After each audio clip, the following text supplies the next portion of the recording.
అమ్మవారు నవ్వితే పువ్వుల నవ్వులు దాసులైపోతాయట. అంత ఆనందంగా ఉండి అంత అందంగా నవ్వాలి. ఏ ఇంట్లో ఇల్లాలు నవ్వుతూ ఉంటుందో ఆ ఇంట్లో లక్ష్మీదేవి నాట్యం చేస్తుందమ్మా. లక్ష్మీదేవి నాట్యం అలా నవ్వాలి కదా అని మగాళ్ళందరూ ఓ పట్టకారు పట్టుకు నవ్వమని చెప్పానా తోలు తీస్తా నవ్వకపోతే అనకూడదు. వాడు నవ్వే విధంగా వీడు ప్రేమించాలి. అది సమస్య. ప్రేమిస్తే ఎందుకు నవ్వరు? పెత్తనం చేస్తే నవ్వుతారేటి? పొద్దున్న నవ్వమని చెప్పాను కదా, 6:30కి బుద్ధి లేదు అంటే ఎవడు నవ్వుతాడండి? నవ్వడానికి టైం పెడతావా?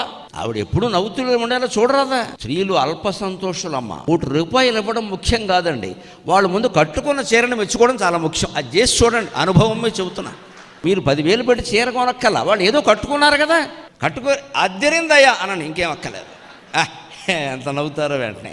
అలా భార్య నవ్వితే అక్కడ సంపదలు ఉంటాయి. చేసిన పని బాగుందని చెప్పరాదా? వేరేది ఎందుకు? అప్పుడు అంటారు సహజంగా, ఇలాంటిదే ఇంకో 2 కొనుక్కుందామని అనే తర్వాత చూసుకోవచ్చు.